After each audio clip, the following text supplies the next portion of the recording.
নমস্কার, তন্দ্রা লিটিল ওভেনে আপনাদের সকলকে স্বাগত। আজকের রেসিপি চিংড়ি মাছ দিয়ে চাল কুমড়োর ঘন্ট। এই রেসিপিটা করা একদম সহজ, যে কেউ পারবে করতে, আর খেতে অসাধারণ লাগে। আর এর উপকারিতা তো তুলনা নেই। ভীষণ ভীষণ উপকারী সবজি একটা চাল কুমড়ো। আসুন তাহলে দেখিনি রেসিপিটা কিভাবে করতে হবে।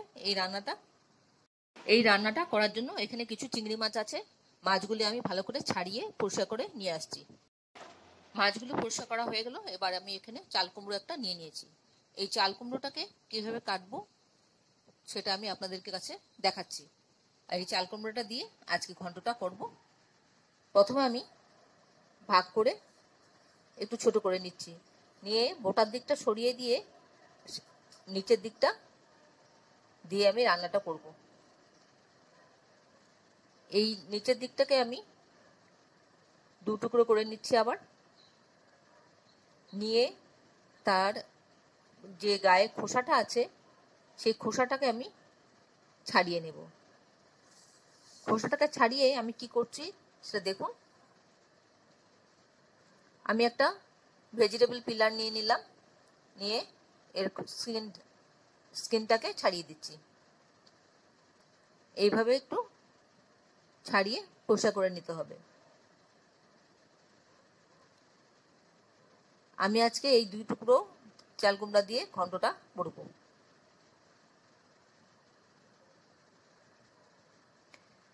আপনারা কে কোথা থেকে, কোন শহর থেকে আমার এই রেসিপিটা দেখছেন, প্লিজ একটু কমেন্ট বক্সে কমেন্ট করবেন। আমার তাহলে ভীষণ ভালো লাগবে। আর নতুন কোনো বন্ধু প্রথমবার আমার চ্যানেলটাকে দেখে থাকলে আপনাকে একটা বিগ হাগ জানাচ্ছি। চ্যানেলটাকে সাবস্ক্রাইব করে নেওয়ার জন্য অনুরোধ রইল। পাশে বেল আইকনটা অ্যাক্টিভেট করে নেবেন, যাতে পরবর্তী আমার সমস্ত রেসিপির নোটিফিকেশন সবার আগে আপনার কাছে এসে পৌঁছয়। আর আপনি যদি ফেসবুক থেকে দেখে থাকেন তাহলে ফলো অপশনটা ক্লিক করবেন আর একটা লাইক দেবেন, তাহলে আপনি আমার সাথে জুড়ে যাবেন। আপনি আমার সাথে জুড়ে গেলে আমার সমস্ত রেসিপির নোটিফিকেশন সবার আগে আপনার কাছে এসে পৌঁছবে। তারপর আমি চাল কুমড়োটাকে এইভাবে চিড়ে চিড়ে নিচ্ছি।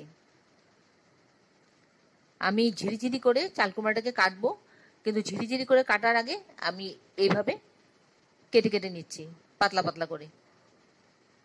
নিচের দিকটা জোড়া রয়েছে আর উপর দিকটা আমি এইভাবে পাতলা পাতলা করে কেটে নিচ্ছি। কাটতে গিয়ে অনেক সময় পিস বেরিয়ে আসছে, তাতে কোনো অসুবিধা হবে না। এবার আমি আবার ঢুকিয়ে দিলাম এগুলোকে, পিসগুলোকে।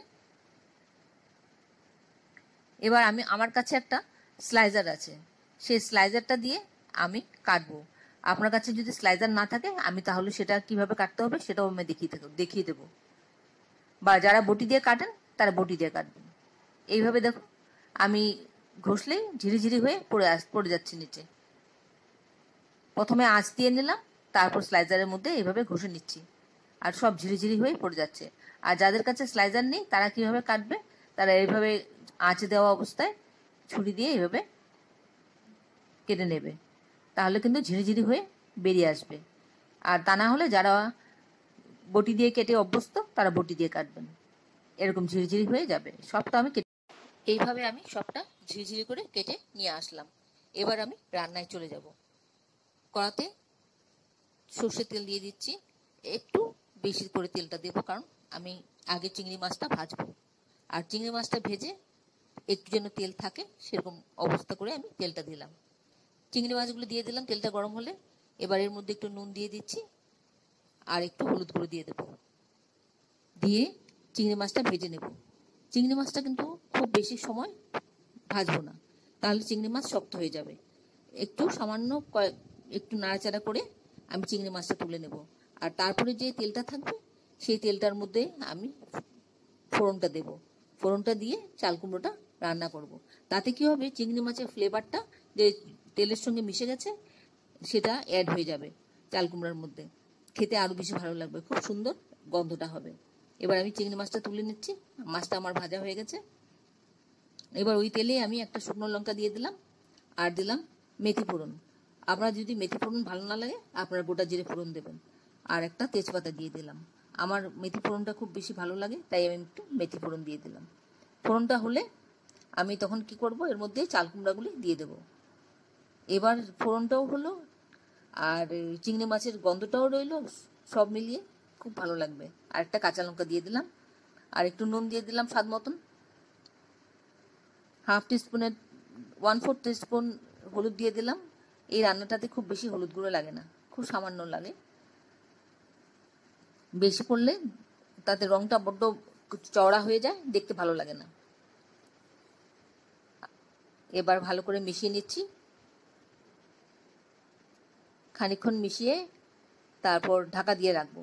ঢাকা দিলে কি হবে, চাল কুমড়োটা তাড়াতাড়ি সিদ্ধ হয়ে যাবে আর ঝিরঝিরে করে কাটা ঝটপট হয়েও যাবে। 1 মিনিট পরে আমি ফিরে আসছি। 1 মিনিট বাদে ফিরে আসলাম। দেখুন কতটা চাল কুমড়া মজে গেছে। এবার উল্টে দিচ্ছি, নিচের দিকটা উপর দিকে তুলে দিচ্ছি আর উপর দিকে গুলোটা নিচে চলে যাবে। এইভাবে খানিকক্ষণ মিশিয়ে আবার একটু সেদ্ধ হতে সময় দেব। এবার এর মধ্যে একটু চিনি দিয়ে দিচ্ছি, স্বাদ মতন চিনি দিয়ে আবার একটু মিশিয়ে নিচ্ছি। আপনারা যারা এখনো পর্যন্ত আমার চ্যানেলটাকে সাবস্ক্রাইব করেননি, ঝটপট সাবস্ক্রাইব করে নিন। আপনাদেরকে আমাদের মাঝে দেখতে পেলে আমাদের খুব ভালো লাগবে।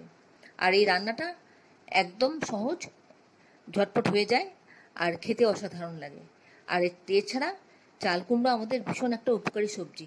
এই চাল কুমড়ো আমাদেরকে লিভারকে খুব সুস্থ রাখে, তাই চাল কুমড়ো সবসময় খাওয়ার চেষ্টা করবেন। এবার ভাজা চিংড়িগুলো এর মধ্যে দিয়ে দিলাম, দিয়ে মিশিয়ে নিচ্ছি। চাল কুমড়োটা মোটামুটি সেদ্ধ হয়ে আসছে, আর একটু সময় হবে। এবার ভালো করে চিংড়ি মাছটা মিশিয়ে নিচ্ছি, এর মধ্যে মিশিয়ে নিয়ে আবার একটু সেদ্ধ মতন করবো। এবার এটা তেজপাতাটা তুলে নিলাম। তেজপাতার কাজ শেষ হয়ে গেছে, আমার রান্নাও মোটামুটি হয়ে এসছে। আর খানিকক্ষণ বাদে নামিয়ে দেব। একটু নাড়াচাড়া করে নিচ্ছি। কিচ্ছু নেই, খুব সিম্পল, খুব অল্প তেল লাগে আর খুব সাধারণ মশলা দিয়ে এই রান্নাটা হয়ে যায়, অথচ খেতে অসাধারণ লাগে। আপনারা অবশ্যই একবার চেষ্টা করবেন এভাবে করে খেতে। যদি ভালো লাগে তাহলে একটা লাইক দেবেন, বন্ধুদের সাথে অনেক অনেক শেয়ার করবেন। আর খেয়ে কেমন লাগলো কমেন্টসে জানাতে ভুলবেন না। এতক্ষণ ধৈর্য ধরে আমার এই রেসিপিটা দেখার জন্য আপনাদেরকে অসংখ্য অসংখ্য ধন্যবাদ। আপনারা সকলে ভালো থাকবেন, সুস্থ থাকবেন, ঈশ্বরের কাছে এই কামনা করি। আর এই ধরনের নতুন নতুন রান্না দেখতে আমার চ্যানেলটাকে সাবস্ক্রাইব করে নেবেন, পাশে বেল আইকনটা অ্যাক্টিভেট করে নেবেন, যাতে পরবর্তী আমার সমস্ত রেসিপি নোটিফিকেশন সবার আগে আপনার কাছে এসে পৌঁছয়। তাহলে ভিডিওটা আজকে এখানে শেষ করছি। আবার দেখা হবে আপনাদের সাথে পরবর্তী অন্য কোনো এক রেসিপিতে। সুস্থ থাকবেন সবাই, নিজের খেয়াল রাখবেন, পরিবারের খেয়াল রাখবেন। আর কিছু প্রশ্ন থাকলে অবশ্যই জানাবেন কমেন্টসে, আমি আপনাদের প্রশ্নের উত্তর জানিয়ে দেব। তাহলে আসি বন্ধু, নমস্কার।